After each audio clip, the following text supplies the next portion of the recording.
મિત્રો, તો last video જે મારો પીએસડબલ્યુ રિગાર્ડિંગ મેં પોસ્ટ કર્યો હતો તેમાં થોડું કન્ફ્યુઝન હતું. એ ક્લિયર હું કરી દઉં કે પાયલોટ પ્રોગ્રામ બંધ થયા છે. જે સ્ટડીના 6 મહિના વર્ક કર્યા પછી ફૂલ ટાઈમ તમે ફાઇલ મૂકી શકતા હતા, એ પ્રોગ્રામ બંધ થયો છે. લાઈક બંધ બી નહીં, પોઝ થયો છે ટીલ 2030. કેમ કે લોકો પાસે ઇનફ એપ્લિકેન્ટ્સ થઈ ગયા છે. Still PSW, HSW, all that programs comes under the health care. You can still like pursue that course. તમે લાઈક એના થ્રુ તમે લાઈક 1 વર્ષ કામ કરવું પડશે ઇન્સ્ટેડ ઓફ 6 મહિના, અને પછી તમે પાછા એલિજિબલ થઈ જશો. And it comes under the healthcare, so it's all time evergreen programs. And I was mentioning that મેં જે મેન્શન કર્યું એના માટે હતું કે જો કોઈને પીએસડબલ્યુ લાઈક ના કરવું હોય, કોઈનો ટાર્ગેટ એવો હતો કે ભાઈ હું વર્ષ ભણીને 6 મહિનામાં પીઆર મૂકી દઈશ, એના માટે બીજા બી કોર્સ હતા કે જે જેમ કે અર્લી ચાઇલ્ડહુડ થઈ ગયું, રજિસ્ટર્ડ નર્સ થઈ ગયું. 2 વાર વિચારીને પછી તમે આગળ વધજો. બસ આ જ ઇન્ફોર્મેશન હતી.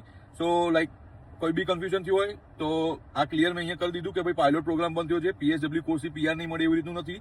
You can still, because it comes under the healthcare, PSW થઈ ગયું, HSW થઈ ગયું, DSW થઈ ગયું, all the support workers comes under the healthcare.